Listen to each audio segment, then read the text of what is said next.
Ready to start your journey? Whether it's your first workout or you are a seasoned athlete, Endurance for Everyone Coaching wants to work with you. Our coaching team has worked with athletes from beginners to USAT national qualifiers and are comprised of experienced runners, cyclists, and triathletes who have a passion for healthy living and have been where you are. We offer comprehensive coaching programs from weekly support to basic consultation, all designed to help you achieve your goals. If you want to take your performance to the next level, look no further than Endurance for Everyone Coaching. Go to www.teamE4E.com and click on the coaching link or send an email to teamE4E@enduranceforeveryone.com. And let's get started. Welcome to this week's Endurance for Everyone podcast.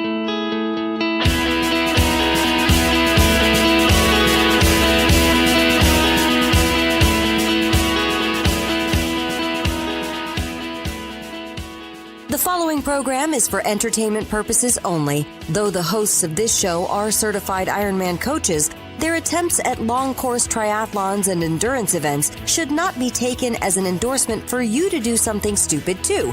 You should make your own bad decisions, then podcast about it. Now, let's start the show.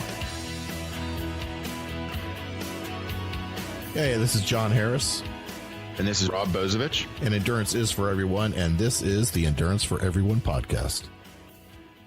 Episode 141. This is the Monday show, even though it's on a Wednesday. We're throwing people off now, Rob. It's crazy. Craziness. Now, as soon as we started calling it the Monday show, we didn't do it on Monday. Exactly. Called Big Show, the Long Show. I don't know. The Big Show. Good show.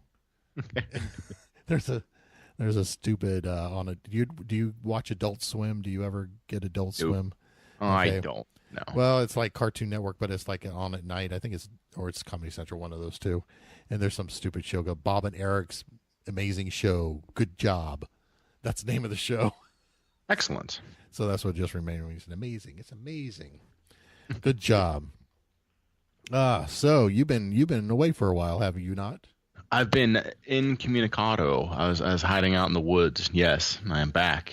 I made it. I'm live. I'm here. You're live. So you went up to Canada, right? I did. It's our neighbors to the north. They let me in, and the states let me back. So I guess I didn't do anything too horrible up there. So, or they didn't catch you doing it. Not yet. Yeah. So, and you got back across okay. So nobody stopped you or anything, detained you. Nope, I wasn't separated. You weren't separated from your child or anything. Nope. So I was going to ask you how it went. So you're just saying it went fine.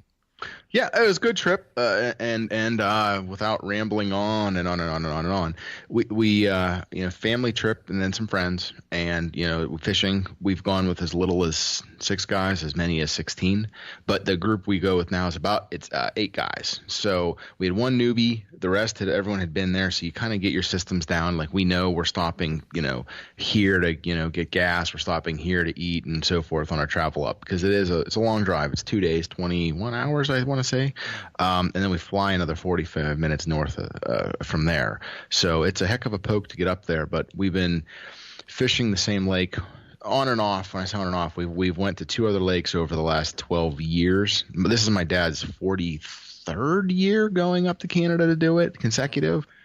So we've maybe done a dozen different lakes over the years, and this is one we always come back to. And the fishing is just fantastic, and I say that because weather-wise, we had the best weather this year. But and making the numbers up, if we normally catch 100 fish a day, this year we might have caught 80, which was not a far cry off. It was still plenty of fish to make everyone happy. But last year was an extremely good fishing year, so we might have caught like 120 fish a day. So comparing the fishing this year to last year, it was down, but weather-wise was just perfect weather every single day, and when you're out in a little tiny, 12, 14 foot boat, not having 4 foot waves coming across the bow is beneficial. So we'll take a few less fish and no waves. So, yeah, I know about the waves, man. Yeah. You know a little bit about that, don't you? Yeah. The most waves I've seen were 36 footers. Yeah. We don't get quite as large up there. So when the fish start hitting the bridge windows, then you're in trouble. you're 4 levels down. You're seeing like that's not good. That's not good when fish are smacking up against the windows. What was I going to say? Oh, so you had newbies. So is there any hazing that goes on with newbies or? Not so much. I won't. It's whenever young kids. So I started going when I was 13. So they become your gophers. Exactly. Okay. But this was a guy. He was 40. You're not going to make him shag. Why not? Equipment and stuff. Well, everyone gets particular. I want my stuff a certain way. You can tell your kid to go get it, but you're not going to tell a grown man to go get your stuff. So, So you were scared of him, basically. Yeah, that's it. That is exactly that's it. exactly what it was. I do got to say, though, and this circle of background of some fitness, kind of weirdly, oddly, I don't know. 4 or 5 of us on this trip had lost a significant amount of weight from the year prior. And we all had done some things similar, and we've all done things differently. And that being said, it's funny as a group, like just knowing year to year, because we keep a running grocery list. We take up our food. We see what we eat, what we didn't eat, and we continue to revise it. And like at one point we were spending, $140 a man for the week for the groceries. And now we're down to like 90 and probably down to like 80 by next year because there's a lot of stuff we didn't eat that we're going to be bringing back. So we're like, it's funny. We're eating less. We sit around the cabin this year we didn't take any chips and there were like no like snack bars and stuff like that. It's fun. Like we hauled up a lot of fresh, homemade, like bratwurst my brother made and hamburgers and, cooked a lot of fresh fish, right out, cook it, catch it, cook it that day, up there. Well, but in the past they were taking bags and bags of potatoes. We do a steak night. So they would do baked potatoes. They cut and French fries. They cut those out. It's just funny to see the, people changing that, over time. But, so both of my brothers, myself, and then the newbie up there, actually, so we all had lost weight. And that being said is myself, I've been just, you guys have heard it, so I don't need to repeat it, whole food exercise. Both my brothers are eating better. And that being said is they, eating less processed, one of them works out both of them work out, I should say, but one does like an hour or 2 at the gym. Like he goes cardio, then he goes and lifts. He's the one that wants to bench press a Buick. My other brother, he's just a little bit of free weights and a little bit of cardio, not crazy, about maybe half, I'd say, of what I do, And surprisingly, he's the one that lost the most weight. I mean, year to Thanksgiving till now, I'm down about 30 pounds. Thanksgiving till now, he's down about 70 pounds. My other brother's down about 50. The newbie is kind of the outlier. The most weight loss, but he did have I believe the stomach stapling. He had one of the stomach surgeries. Okay, gotcha. But once again, you normally lose that weight much slower. Like he eats very, very little now, but he also doesn't eat like no breads, no this. He's looking for a diversity in his food. And also, he gets a little bit of meat. Like I have this much protein. Then he has a little bit of veggies, but he stays away from in his wording, unfulfilling, fluffy, carby stuff. Like he doesn't want the buns. He doesn't want the chips because he knows he's going to eat it and then he's going to be quote full, but he's not getting anything from it. And I'm going to say he lost like 200 pounds in a year. Wow. So yeah, there is a place for it. I mean, when you're over 400 and, when you're closing in on 450, you need the intervention, you know what I mean? But also, once again, he has redone his diet, at least from what I've seen. So it doesn't appear that he's going to go pile that weight back on either. So yeah, the problem with this, him. the problem, actually very good. The problem with those staplings and things like that is that people think that, okay, I'm going to get this done, and then it doesn't matter after that. I'm never going to gain weight again. Mm-hmm. And that's not true. No. And that's exactly what he said is, and that's why he won't even drink. I mean, he wouldn't drink like soda, which is good for the reason, but no, I'd say good for no sugar. He wouldn't drink anything carbonated because he said it'll stretch my stomach back out. And I don't. Absolutely right. He's right. He just is 100% like he's like, well, they must have handed him a pamphlet or a book and he read it and he's on it. I wish somebody would have handed it to him 10 years ago. Yeah, so. Right. You hate for it to get to the point that you have to look at stuff like that. I mean, I hope it was a last resort type of thing because, I've known people personal, people that have had this done too. And I wish I had been around before they did it, because sometimes I think people look to it, not to saying that this person did, but people look to it as the easy way out. Mm-hmm. I'm not going to have, it's kind of like, I don't know if I talked about this. I went to, I've had some like medical stuff going on lately, and my blood pressure went up to a few weeks ago 180. No, it was what was it? It was high. It was like 185 over 113 or something like that. So I went and got it checked, but they noticed that my cholesterol was a little high, right? Mm-hmm. And the woman, and it wasn't the doctor, it was like the doctor, whatever they call him, the assistant. Yeah, PA. She said, she goes, your cholesterol's high, so, you can do it two ways. You can keep eating like you can change the way you're eating, which, she saw I was eating well, but she didn't like all the red meat that I eat. But, mm-hmm. Of course, because, that's what they do. But she said, you can keep eating, you can change the way you're eating, or you can take a pill and keep eating like you want to. And I was like, what? I said, you didn't really just say that to me, right? And she goes, and she just looked at me like, I said, so you're telling me like, keep eating like crap and just take this pill. Yeah. And I hate that. We've talked about it before. I know Vinny talks about it a lot on his show. It's like, that's what drives me crazy, Yeah. It's like, you don't have to, and like I said, and that's what I was kind of getting to, I guess, is that people look for the easy way out instead of, putting some work into it. Sometimes, mm-hmm. You didn't put on, as we've said, you didn't become 400 pounds overnight. It's going to take some work. Right. And stapling your stomach, yeah, that's going to work. You're going to lose the weight. But it comes with a whole lot of other things, and one, you can gain the weight back if you're not careful, because the stomach will stretch out again. And, but other things is that, you get dumping syndrome. I don't know if he told you about that. If he eats too much, it's just going to come out. Mm-hmm. It's going to come up the back way it came in, or it's going to go out the other way, but it's just going to dump. He like I said, he didn't share that. But like I said, it's one of those, if I don't want to say, I can't say guarantee, not a doctor or anything like that, but for the utmost certainty, had he or somebody given him this, like I said, a decade ago, I don't think it would have had to come to that for him. Yeah. But if that's the jumping off point that gets him to stick with this stuff for the future, then that's good. Yeah, better than premature death. Right. So. Better than the alternative, right? Right. So, you can't fault it for that. So, no. And it's done now, so it's not like they can do anything about it. So at least he knows the dangers afterwards, that you can gain weight again. It doesn't mean you can, our old saying, eat anything with impunity.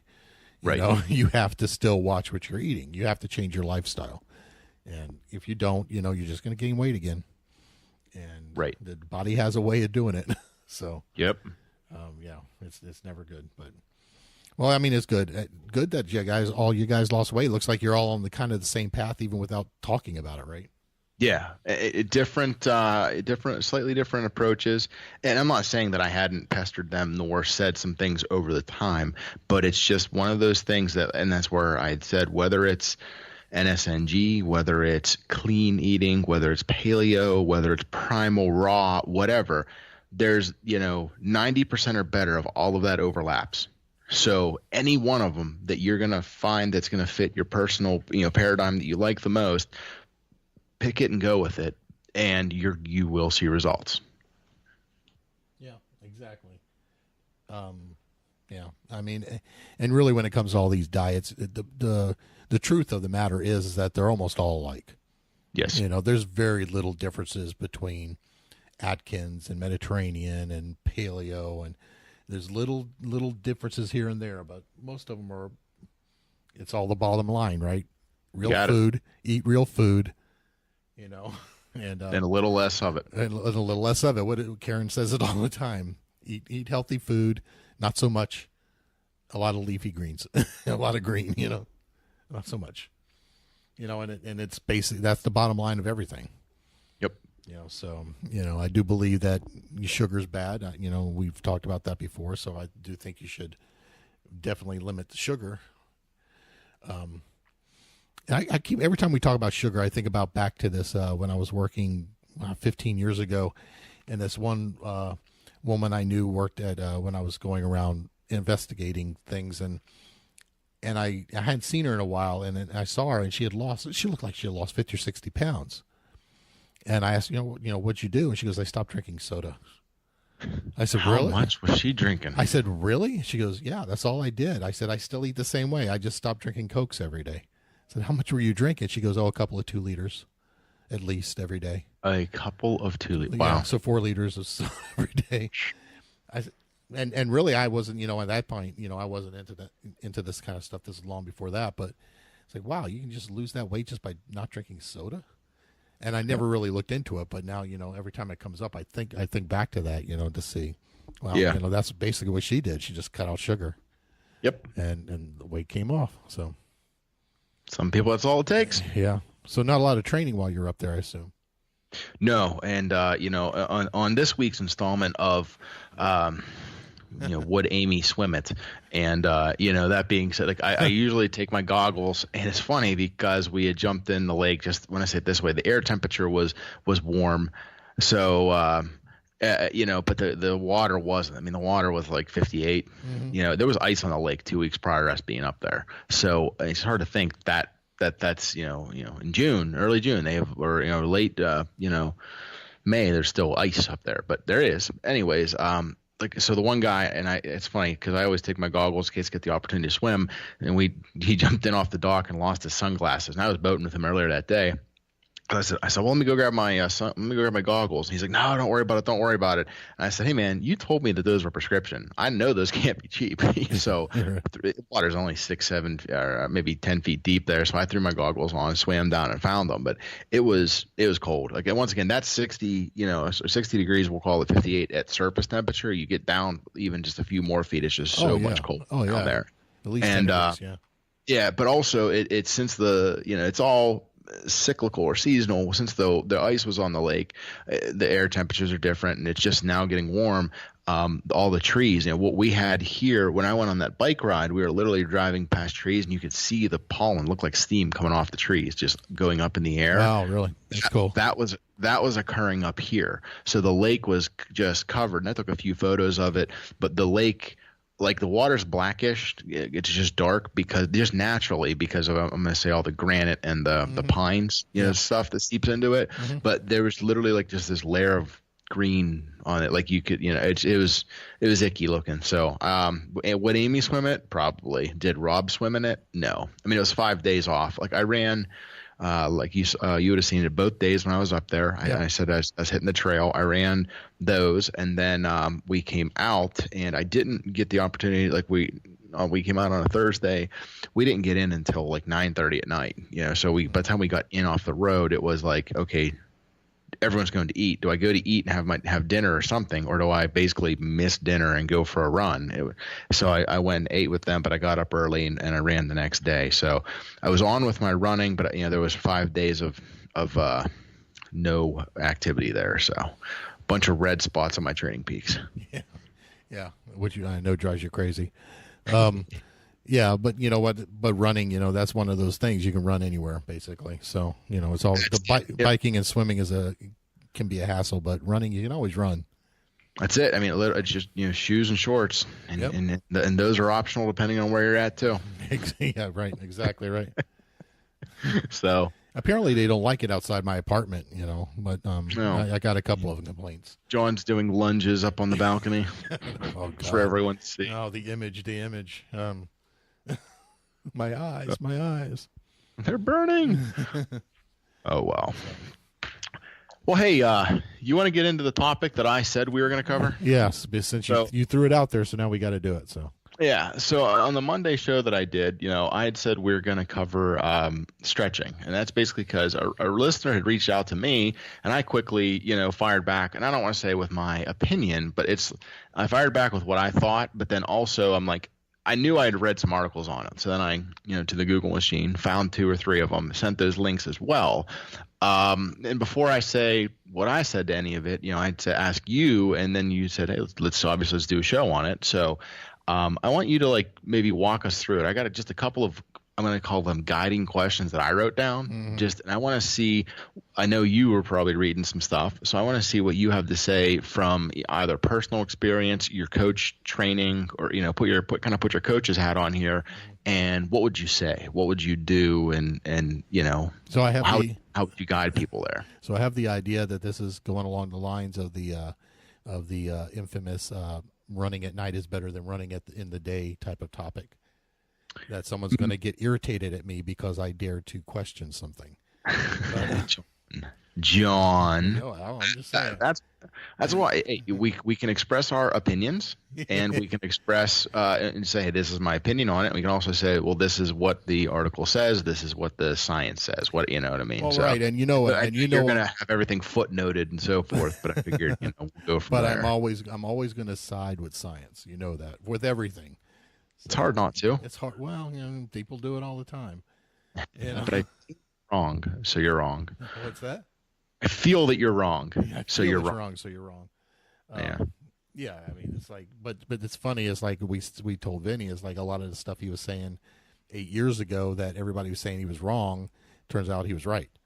Yeah. And it's like the last time I got into something like that was about ice baths.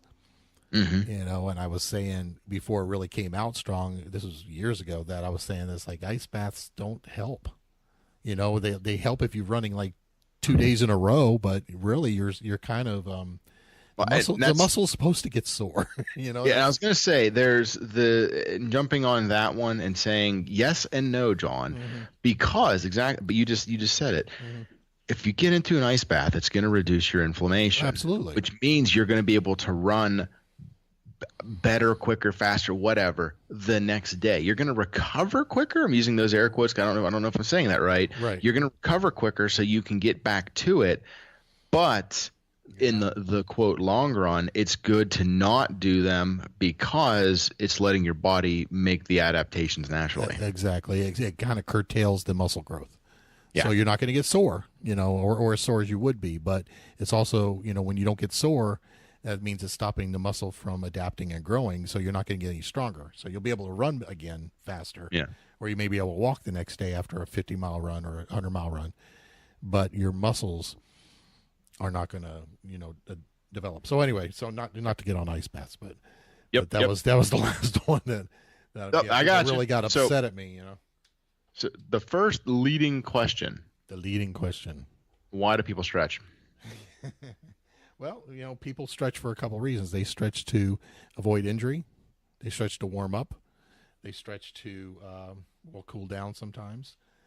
And, or they what did I say? Improve flexibility, Okay. Did I catch them all? Flexibility. You didn't give me a bullet-pointed list of anything, but right, that sounds about right. I'm talking off the top of my head, so it's like. I say that sounds about 2 or 3 things that I'm thinking that, because once again, I want to interject my opinion or thought and what I've read later on. So I want to get your unbiased thoughts without steering it here. So what I'd like to say that you didn't say, I guess, with that is it's what we were taught and it's what we were told. I would have gotten into that. In my opinion, it's conventional wisdom. What's the first thing you do in gym class or every sports team? All right, warm up. We're going to stretch, and what do? They throw you right into a, okay, touch your toes. Okay, pull your leg up, pull your toe to your butt. And military still does that stuff. So, I just want to say that once again, too, though, and I'm going off the rails on a NSNG rant, but not really a rant.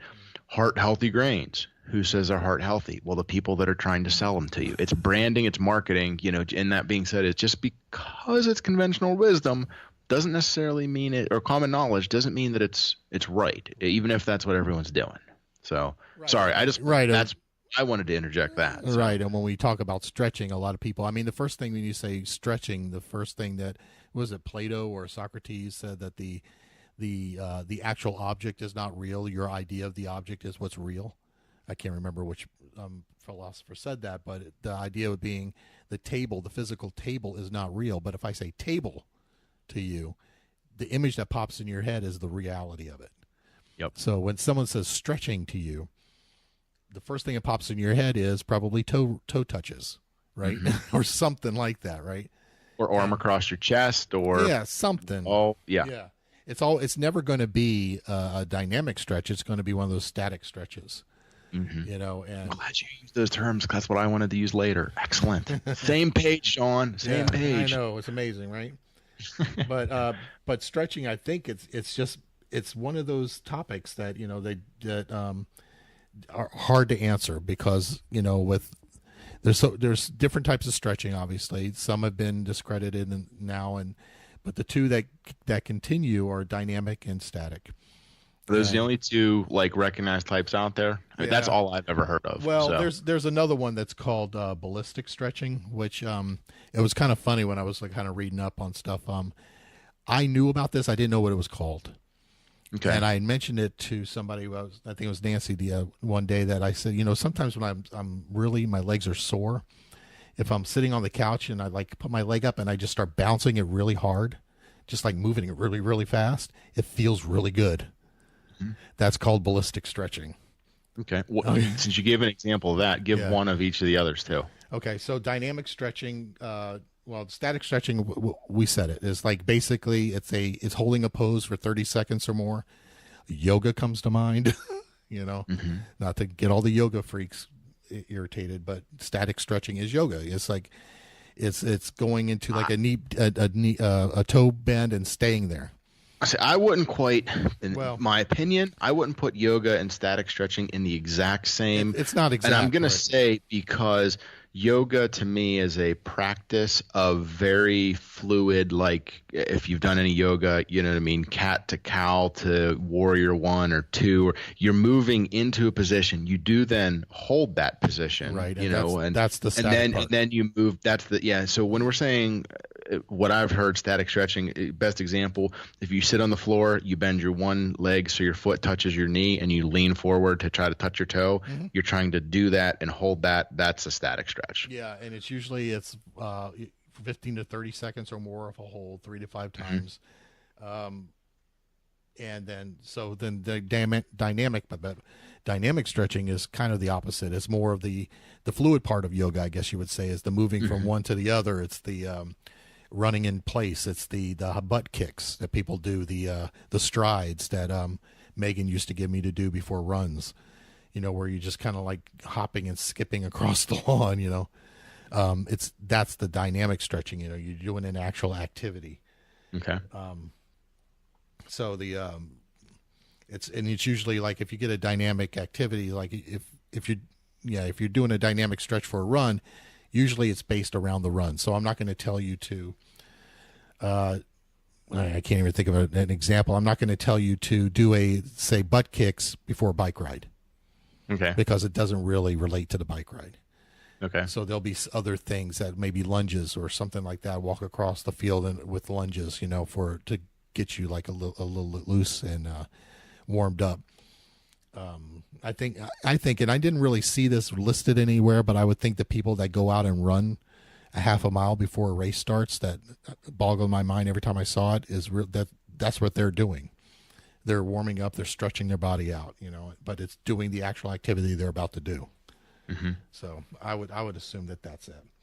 But butt kicks, high knees, things like that, jogging in place, would be the.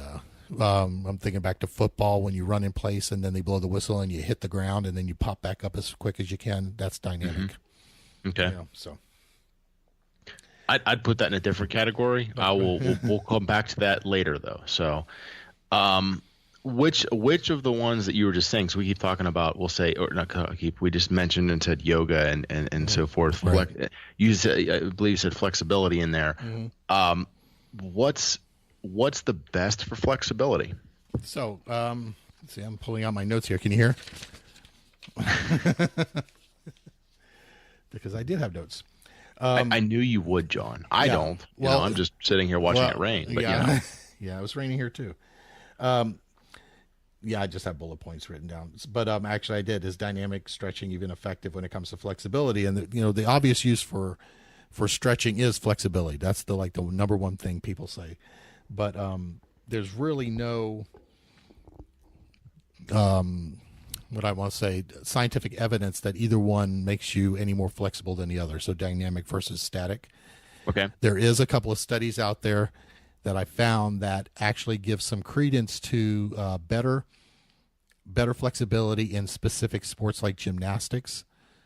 And they did mention yoga there for static stretching, that it does give you a little bit of flexibility there. But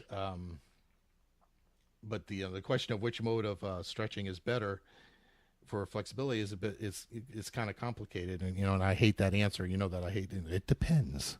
Yeah. Well, I'm also very strategically teeing you up or leading you down the path towards what I want to say later. So then I'm gonna hit you with another one though, but based off of it and without completely wrapping up flexibility, I'm gonna go to the next one for a reason.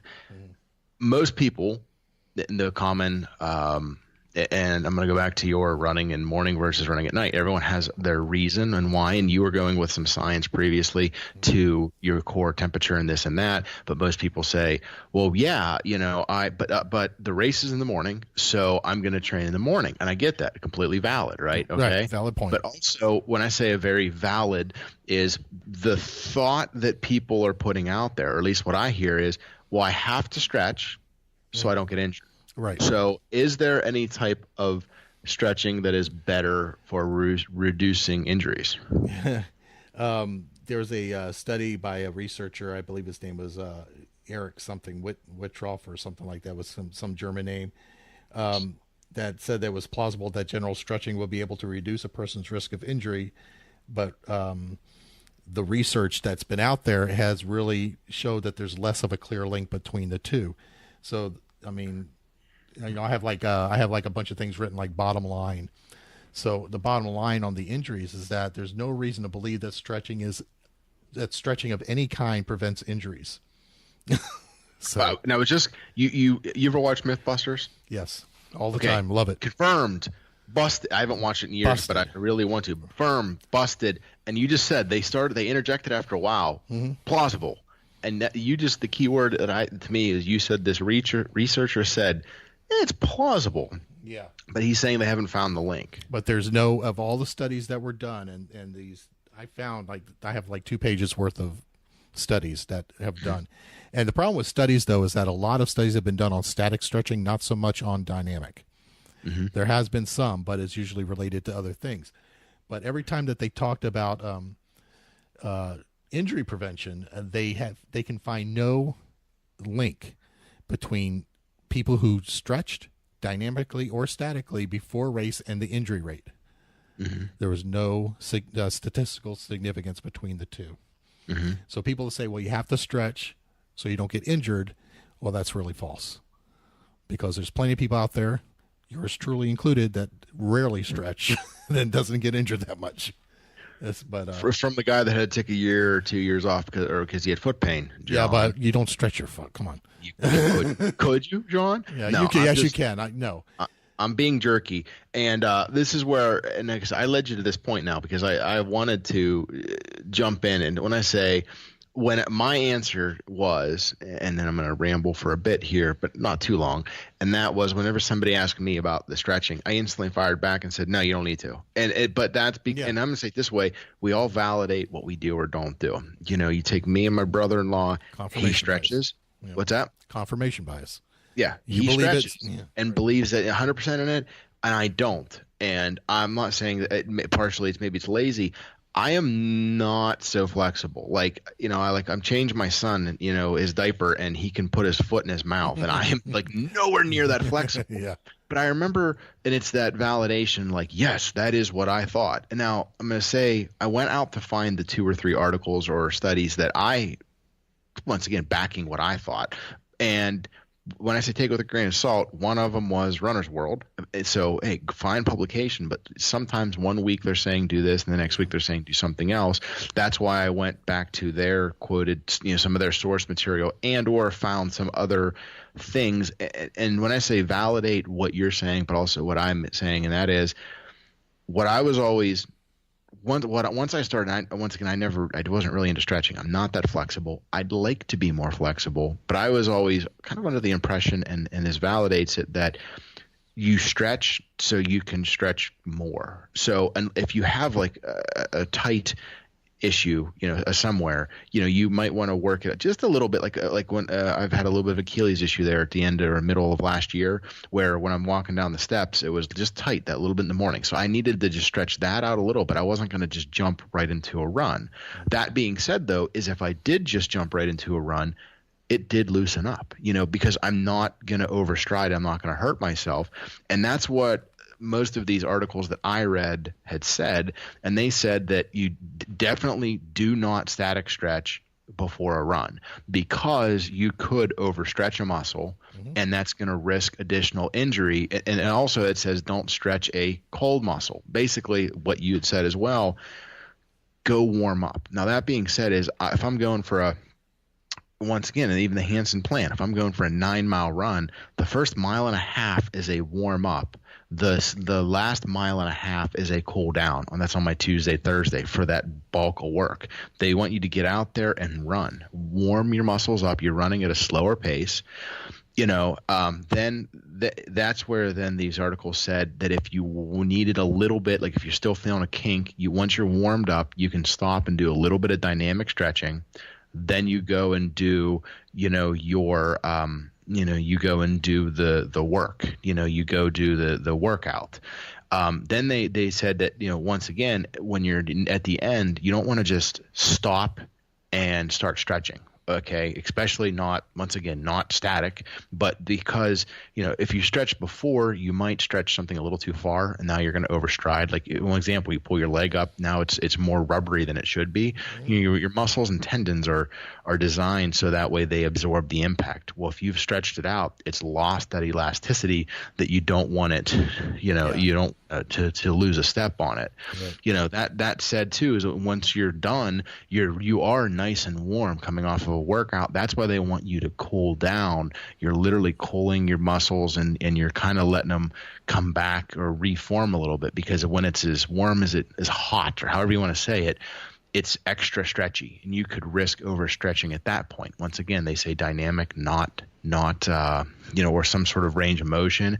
And once again, they only ever say to everything I've said has ever said to do the static stretching only for a very little amount of time, and for if you have the problem, as in a tight hip flexor or an IT band or something like that. If you have the issue, you need to address it. But that's the outlier 1%, not the average 99%. Yeah, correct. So, so I'm trying to regain a focus here. Yeah. So the bottom line basically is that I love how they put it. And, sometimes I write it exactly as I read it, because it's so ambiguous sometimes that it just makes me laugh. Yeah. So it's, but I do like it. The science suggests that general stretching probably does not reduce your risk of injury during exercise or sports in any appreciable way, but it may have a small effect on reducing the rate of muscle strains. Okay. So they did see a little bit there, but not really in injury. But then as far as dynamic stretching, the research is really not out there as much. It was mostly focused on static stretching. So right now we have no reason to believe that stretching of any kind prevents injuries, but this may change if stronger research comes out. So they gave you a little caveat there. Yeah, they always, and I'm not saying that they're always going to cover their rear on the back end, something like that, and that makes sense. And I'm saying they're going to do that, but also you can't claim science on something that wasn't studied. Right, exactly. You can kind of infer sometimes things that may, and a lot of times with science research, in articles that if you know how to read them, something that wasn't even studied pops up.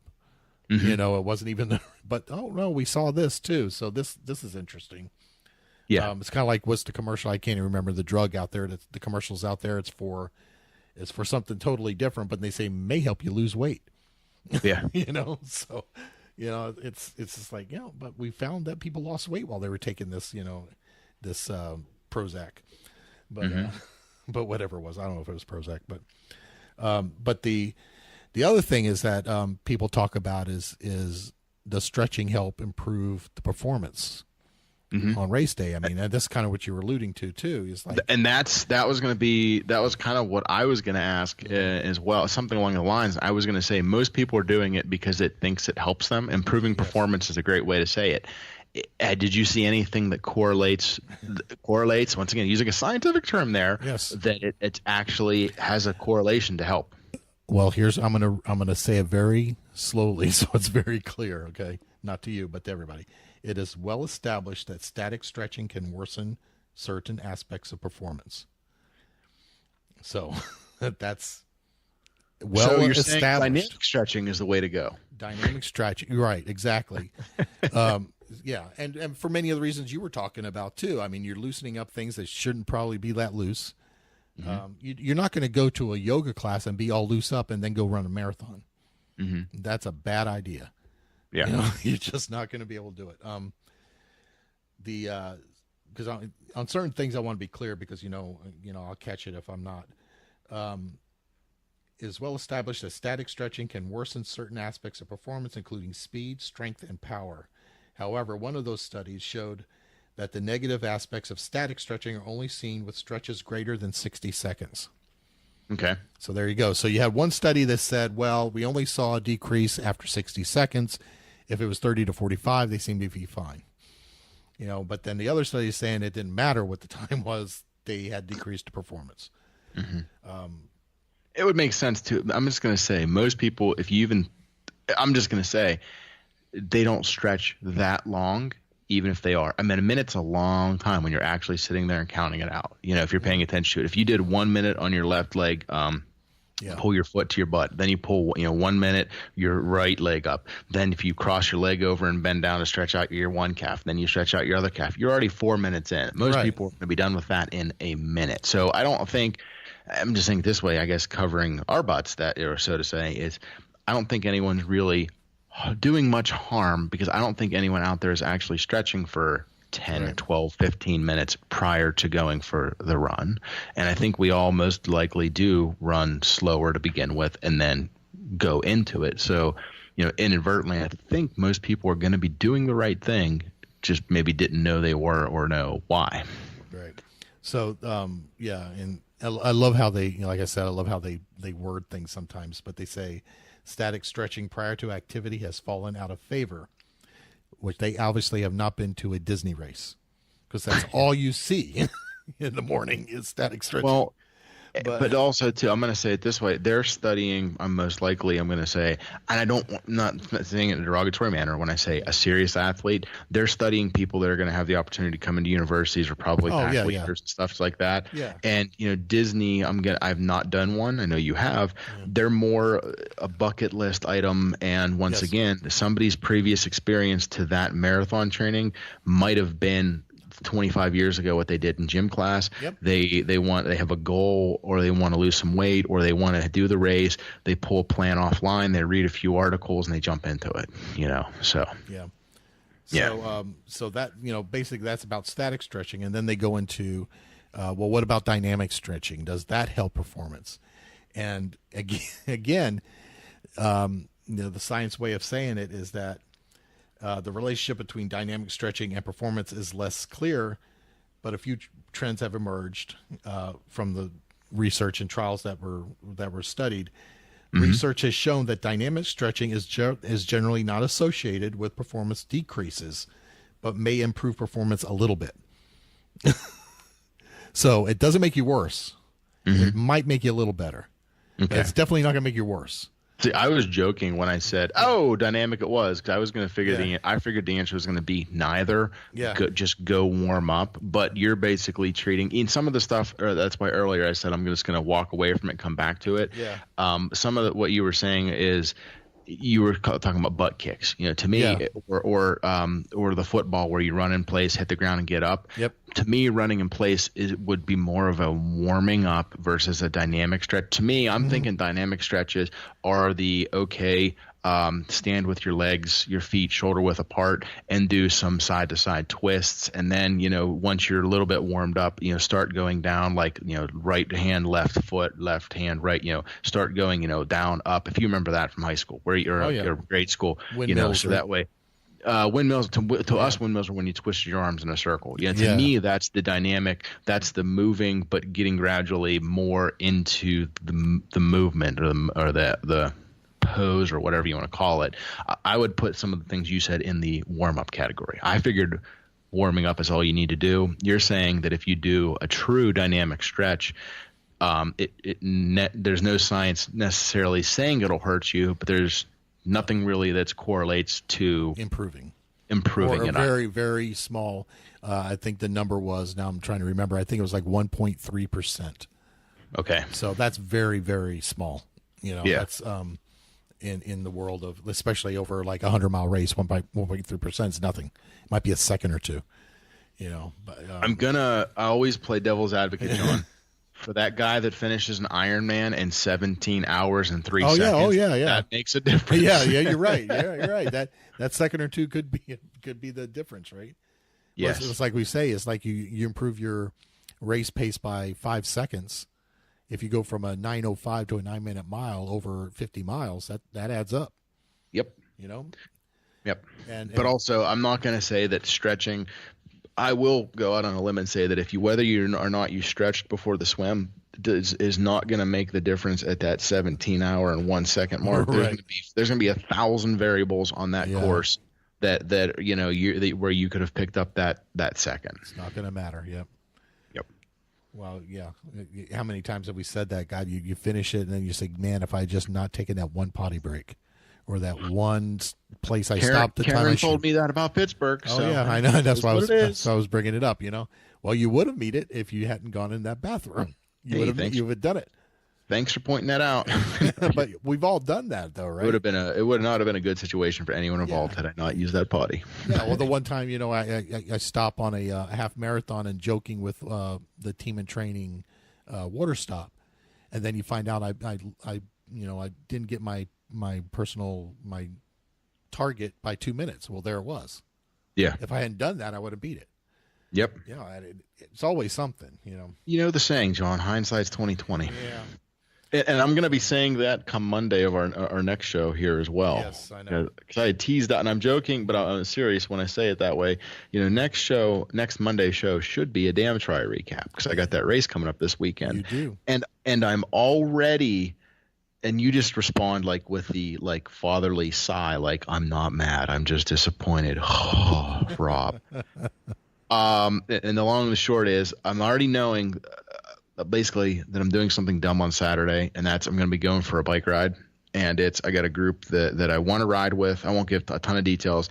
And for like a year and a half, I've been like, I want to go. And finally, they've asked me like 3 weeks in a row now, and I have not been able to go. So I'm like, no, I'm going for this ride. But I even told them I might have to duck out because they just hit hill after hill after hill after hill, which is fantastic training. But right. I figured I'll go and hit 2 or 3 of the climbs. 'Cause I always try to warm up or do something the day before. I'm not going to go into a race completely rested. So, and I figured if I'm hitting the bike with them at noon, if I go for 40 minutes or so, I shouldn't do anything detrimental. But if I miss national qualifying by 3 seconds, I'm going to be like, I shouldn't have went Saturday, but whatever. Right. Do you ever watch Parks and Rec, the show? I used to watch it all the time. Yeah. The long and the short of the story, it's a hilarious series. Everyone go watch it. Mm-hmm. But when Tom has his external company, mm-hmm. And the one person said, I can't believe you failed. You guys were so busy. Like, I remember trying to get an appointment. We couldn't get in. He says, yeah, for the first 2 weeks, we told everybody that we were booked solid. It was a business move. In hindsight, we should have saw that was pretty poor. And the Amy Poehler response, yeah, it seems like, regular site should have caught that one. yeah, it seems like regular site should have caught. I like so I'm already acknowledging that I'm going to do something stupid on Saturday, but I'm still going to give her heck on Sunday and see what happens. I would never say I'm disappointed. You're at the level, what you're doing. You know how it's going to affect you the next day. So, you're going into it eyes wide open, Yeah. So, with all the running you did, and plus, with the couple of weeks here leading up to the last few weeks, you've been gone, it's not optimal. But I think you'll do fine. Your fitness is there. I mean, you look at the numbers on Training Peaks. You're there. You're in the zone. You'll be fine. Yeah. Just have we don't shared? I'm sorry. Go ahead, John. no, just don't burn out. Like you said, Yeah. do a couple of hills and then duck out. Where that falls is I'm gonna go with them, and I like I said, I think they're hitting 6 hills, and my goal is to hit 3 of them. Okay. What I don't know is when I don't want to say how serious of a ride. Like, I know when I'm going against my friend Brian, he's just an uber quick climber. He's at the top of the hill way before me. You know what I mean? But that said, I don't know if these guys are faster up the hills or faster down the hills, because I am slow at the climb, but then I just bomb down them. Like, people average in my area will average 25 down a hill, and I'm doing 40, and that carries me into the flats where I'm going to be, going, 40, 35, 30, 20, and I keep a much higher pace on the downhills and the flats because I carry that momentum. So I just got that. It's my first time riding with them, so I got to figure out that group dynamic and go from there. Yeah. What I was going to say is, have we shared, because I had said I was back and forth on doing other ones, did we share my ultra smart decision to sign up for another triathlon? I don't know. I don't think you did. Yeah. We didn't? I don't think you did. Yeah. So where I was at, and part of my identity crisis and so forth was, should I do it? Shouldn't I do it? And at that point, I was looking at the Massachusetts State Triathlon, which was a Olympic. And my wife and I decided on a couple of different things. Instead of going up through and staying, when I say Massachusetts, we're still going to end in Massachusetts. But now I'm going to go do I'm going to call it the Harrisburg Triathlon. Yeah. I think it's actually called the Catfish Triathlon. Yeah. So I'm going to go do that. And then we're going to travel over, because that's in the morning. It's only I'm using air quotes there, only a sprint. So that's what I'm doing in a few days. So I know that my fitness is there. I'm not jumping it up and doubling the distance of it. Right. And so I'm going to go ahead and do that race. And then we're going to head out, take the little guy to Sesame Place, which I guess it's like an amusement park. It's all Sesame themed, Sesame Street. And then eventually, we're going to spend a day somewhere. I don't know. We're basically going to drive, and then we're going to spend like one night in Boston. So I'm hopefully still thinking of hitting the November Project Wednesday workout. I think I shared that before. Yeah. And then over to Cape Cod. So it's going to be a little different on the calendar, but also, it worked out. The wife actually found this one and kind of gave me the thumbs up for permission. And There's that the P same word distance again, man. Yeah, I say that though because I do so much. No, she lets me do. And that's not, I'm not even saying it that way. Like, she lets me. As an example, the last 2 days, I picked the little guy up from daycare, threw him in the stroller, and went and did my runs. I cut yesterday short a little bit because I had to stop and help a friend. But that being said, I'm able to get my training in with that. But there are a lot of times that I'm still doing the training whenever it's be with the family or do the training. You know what I mean? Right. And she's not upset with what I've been doing, and I don't want to push those boundaries. You have dialed it back a bit in the last few weeks, so that's part of it too. And much more than years prior. Yeah, right. So. And now you're about to hit the training plan for Chicago, so about to hit. I mean, this is week 3 we're in now. Yeah, we're already in week 3 of it, but kinda. Yeah. Kinda. Yeah, we're not really in it. Just sorta, maybe something. Because you got other stuff going on, but yeah, we're in week 3, but but kinda in it. Yeah. So I do want to end up the stretching thing. And go ahead. I wrote down some a couple of thoughts. I write them down because I get it, and I want to make sure I say it the right way. I'm not Andrew. I can't think off the top of my head sometimes. And some recommendations. So this is what I'll say. It's reasonable to conclude that dynamic stretching can be useful for flexibility training as well as warm up before an activity or sport. The importance of stretching may be overhyped, but the evidence shows that there is clear, albeit small, beneficial effects. This is dynamic stretching, no static stretching. It's reasonable to include dynamic stretching movements in your exercise routine for general health, but do not expect them to have a huge effect on your risk of injury or your performance. That's clear, right? I think that's pretty clear. So and that's your opinion, or read from a scientific article? Well, it's from a couple of scientific articles put together by me. Got it. So it's not directly from an article, but it's pieced together from a few. So the recommendations I have is dynamic stretching is probably equally effective as static stretching for flexibility. There's not enough research to know if dynamic stretching prevents injury, but static stretching is not likely to do it either. Pre-activity dynamic stretching may improve performance by small amounts or not at all. I love that line. And which means nothing, right? Dynamic stretching is a safe activity that anyone can include in their exercise program if they choose. So it all comes down to dynamic stretching. Don't static stretch. You can dynamic, but once again, my summary everybody is it's if you want to be more flexible, you need to work on flexibility. If you want to be, if you're doing stretching to try to get faster at running, you don't need to, and you're probably not going to see the benefit. If you do it incorrectly, you might get hurt. Right, and I will point people to if you don't know who Kelly Starrett is, Dr. Kelly Starrett. He's written. Oh, we had dinner last week. Yeah, did you? No, he wrote Supple Leopard, How to Be a Supple Leopard. He wrote Desk Bound. He wrote Ready to Run. And if you go to YouTube and Google and YouTube and look up Kelly Starrett, he has like a daily WOD, what he calls a workout of the day. Mm-hmm. He will show you how to dynamic stretch. Trust me. But he has, there are things that he does that my body's not going to do that. But but it's a really valuable. That's where Megan used to send me all the time. Go look at this video and do that. Yeah, things like that. So, I have found it useful. So, I definitely would recommend looking up Kelly Starrett. Even the book, How to Be a Supple Leopard. I know it's a weird name, but it's a big, almost like a coffee table book. But it's just full of. That's all it is like how to do certain stretches for each part of the body. How to really become more flexible. Yeah. And it's really a good book. Yep. Highly recommend it. Excellent. Yeah.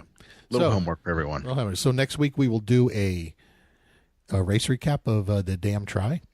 Yes, sir. And I have gotten a few questions, and we might, if we have time, start looking, maybe review TSS and CTL, ATL, TSB again. Just go over those things again. It might lean in with your Damn Try stuff. So okay. I would put this request to you on air, so you can't say no, John. Yes, I can. You like data. I do like data. Go back as far as you can, because I know it pulled my data. My first year data in Training Peaks would have been when I was training for that Century. Mm-hmm. Last year would have been just when I was training for triathlons, and this year is just going to be, especially the last few weeks, a few weeks off and a little bit of running. Mm-hmm. So you'll get 3 very distinct data points that you can, and I don't care if you share that with people. This is how many, just go to hours or miles I was working out. This was the effect. We can and see how that plays together. Right. Because that being said, is coming off of a Hansen plan, initially I'll go back, even if we said late April, I was pretty fit, but at that, when I say at that point, I assume I had a decently high balance, or not balance, but base fitness there. But a 6 mile run was much different effect than a 6 miler, if I just jumped into one of those today after essentially 2 months of being Beal. Yeah. So right. Just we have some hard data just to share. Yeah, that will be interesting. Yeah, give me something to do. Because you don't have enough to do. Because I don't have enough to do. All right, man. So and good luck on the race next week and this weekend, and we will talk again soon. We talk every day, I know, but pretty much every day. So before we go, you can become a sponsor of the show, a supporter of the show, if you go to the website, fatslowtriathleteshow.podbean.com, and click on the patron. As little as $1 a month. That's all it takes. And join the Facebook groups at teamE4E. Look up teamE4E in any of the social media, and you'll find us. Anything else, Rob? That's all I got for now. All right. See you next week. Talk to you later. Thanks for listening to the Endurance for Everyone podcast. If you have comments or questions for the show, send an email to teamE4E@enduranceforeveryone.com. And remember, swim calm, bike strong, and run steady.